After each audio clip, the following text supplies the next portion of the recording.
এই টিউটোরিয়ালে আমরা সিতে কিভাবে প্যাটার্ন ডিজাইন করতে পারি সে সম্পর্কে আলোচনা করব।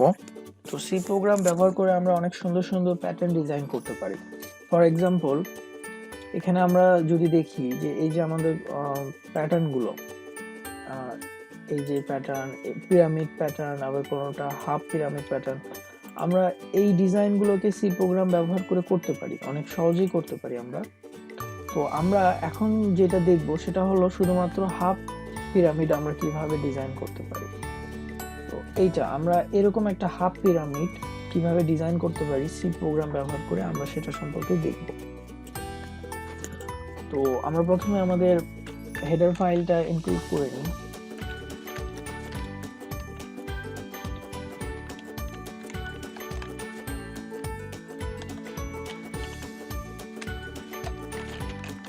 আমরা এখানে ইন্ট মেইন ব্যবহার করব, এন্ড আমরা অবশ্যই আগে রিটার্ন 0টা লিখে রাখবো। ওকে, এখন আমাদের যেটা মেইন বিষয় হবে যে আমরা এখানে যদি এরকম একটা প্যাটার্ন ডিজাইন করতে চাই তাহলে আমাদেরকে খেয়াল রাখতে হবে যে আমরা এটা কত স্টেপ পর্যন্ত নিব। লাইক এখানে 1 2 3 4 5 6 7 8 9 10, এটা 10 স্টেপ পর্যন্ত নেওয়া হয়েছে। তো আমি যদি চাই যে আমি এখন এটা 5 পর্যন্ত বানাবো, ওকে আমি 5 পর্যন্ত বানাতে পারি। আমি যদি চাই 100 পর্যন্ত বানাবো, ওকে আমি 100 পর্যন্তও বানাতে পারি। তো আমরা যেটা করব, আমরা ইউজারের কাছ থেকে ইনপুট নিব, অর্থাৎ আমরা কিবোর্ড থেকে ইনপুট নিব যে আমরা কত ধাপ পর্যন্ত হাফ পিরামিডটা বানাতে চাই। তো প্রথমে আমাদের দরকার পড়বে কয়েকটা ভেরিয়েবলের। প্রথম ভেরিয়েবলটাকে আমরা আই হিসেবে ধরে নিলাম, একটাকে জে ধরে নিলাম এবং একটাকে আমরা রো ধরলাম। সো রোটাই হচ্ছে আমাদের স্টেপ।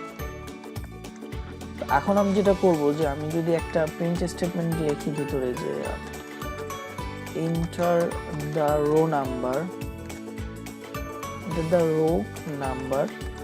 it means আমি কতগুলো রো নিতে চাচ্ছি সেই নাম্বারটা আমি ইনপুট নিব কিবোর্ড থেকে।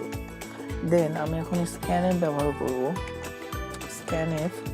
সো ইন্টিজার ইনপুট নিব, আমাকে অবশ্যই এখানে % d ইউজ করতে হবে এবং আমি যেটা ইনপুট নিতে চাচ্ছি %rows। ওকে, ডান, আমার রোটা ইনপুট নেওয়া ডান। এরপরে আমাদেরকে এরকম একটা যদি আমি প্যাটার্ন বানাতে চাই তাহলে আমাদেরকে অবশ্যই এখানে লুপ ব্যবহার করতে হবে, কারণ আমরা পরপর এই কাজগুলো করব। একবার এটা প্রিন্ট করতেছি, তারপর আবার 2টা স্টার, তারপর আবার 3টা স্টার। সো এই কাজগুলো তো আমরা পরপর করতেছি, সো আমরা এখানে লুপ ব্যবহার করতে হবে আমাদেরকে। এবং আমরা এখানে নেস্টেড লুপ ইউজ করব, অর্থাৎ আমরা এখানে 2টা ফর লুপ ইউজ করব। প্রথম ফর লুপ আমরা যদি এখানে ফর i equal, আমরা শুরু করলাম 1 থেকে, i equal 1, i is greater than or equal, আমাদের আইটা কত দূর পর্যন্ত চলবে, অর্থাৎ আমাদের স্টেপটা কত দূর হবে। আমাদের প্রথম রোটা কাজ করবে আমাদের স্টেপ, মানে আমাদের প্রথম ফর লুপটা কাজ করতেছে আমাদের স্টেপের উপর, অর্থাৎ আমরা এইটাকে মোট কতবার এক্সিকিউট করব।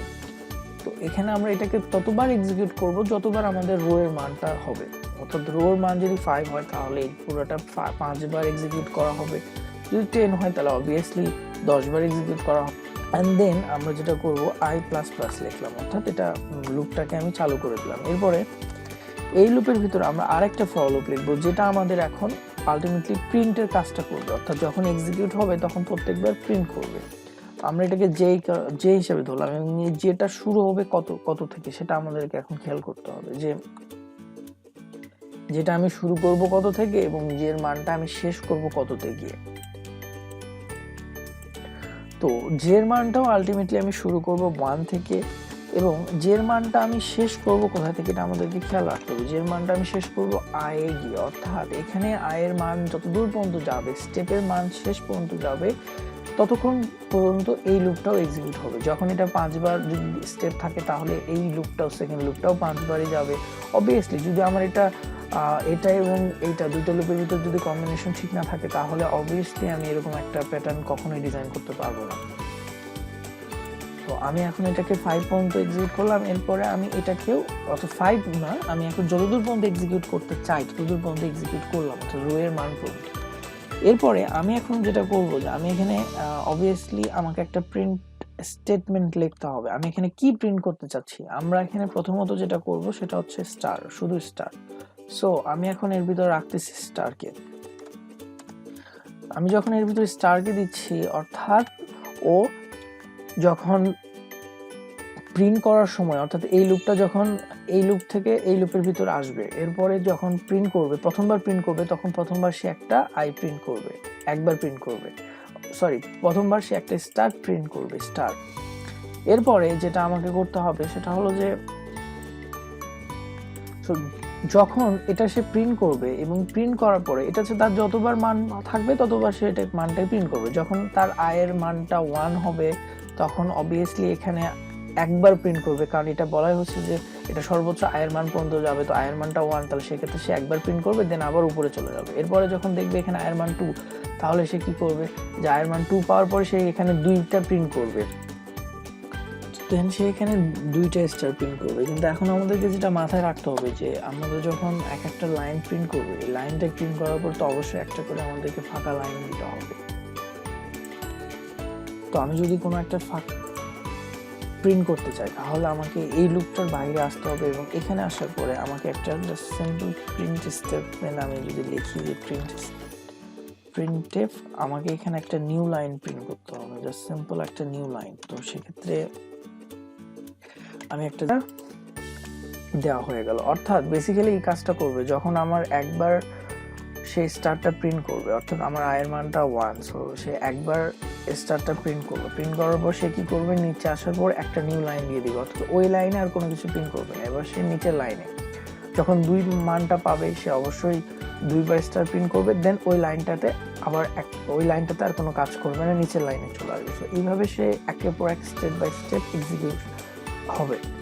আমি যদি এখন এটাকে রান করে দেখি তাহলে আমাকে প্রথমে বলা হচ্ছে এন্টার দ্য রো নাম্বার। আমি এখানে রো নাম্বার দিলাম সাপোজ 5 এন্ড এন্টার দিলাম।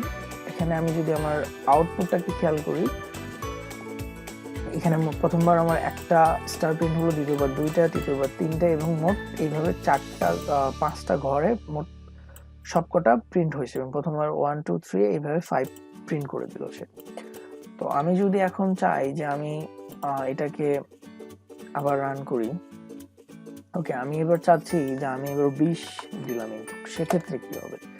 তো আমি 20 দেওয়ার কারণে আমার আউটপুটটা এখন সে 20 ঘর পর্যন্ত সে স্টার প্রিন্ট করতেছে, সে পুরোপুরি 20 ঘর পর্যন্ত প্রিন্ট করবে। তো বেসিক্যালি এই লজিকে আমরা হাফ পিরামিডের প্রোগ্রামগুলোকে করতে পারি। তো আমি যদি জাস্ট এইটাকে একটু কপি করি এবং আরেকটা নতুন সোর্স ফাইল, নতুন একটা ফাইল এটাকে পেস্ট করলাম, এরপর আমি যেটা করব যে এখানে স্টারের জায়গায় শুধুমাত্র আমি দিয়ে দিলাম, স্টারের জায়গায় আমি এখানে কি দিতে পারি 1 দিয়ে দিলাম, সাপোজ স্টারের জায়গায় 1। এরপর আমি এটাকে এখন রান করব, আমাকে একটু সেভ করতে হবে এটা ফাইলটা আগে, তো জাস্ট রাখলাম। এটাকে এখন আমি রান করব, আমি দিলাম হচ্ছে 15। সো এখন আমাকে এখানে প্রত্যেকটা স্টারের বদলে এখন আমাকে শুধুমাত্র 1 প্রিন্ট করে দেখাচ্ছে। সো আমি যদি এখানে চাই যে অন্য কিছু প্রিন্ট করব, আমরা সেটাও করতে পারি।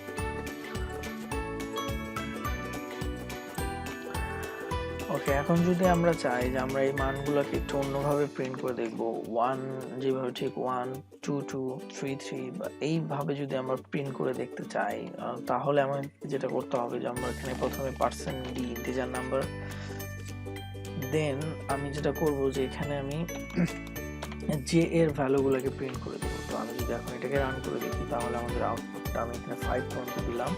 সো এখানে আমাদের আউটপুটটা যেভাবে আসতেছে যে প্রথমে 1 দেন 1 2 দেন 1 2 3 দেন 1 2 4 দেন 1 2 5। সো আমরা এইভাবেও একটা পিরামিড প্যাটার্ন বানাতে পারি। এখন যদি আমরা এটাকে জের জায়গাতে আমি যদি এখানে আই করে দিই তাহলে আমাদেরকে যেটা দেখাবে সেটা হলো 1 দেন 2 2 3 3 এরকম একটা আউটপুট আসবে। এটাকে আমি যদি 5 পর্যন্ত দিই, ওকে আমাদের এখন যে আউটপুটটা আসলো সেটা হচ্ছে 1 দেন 2 2 3 3 4 4 5 5।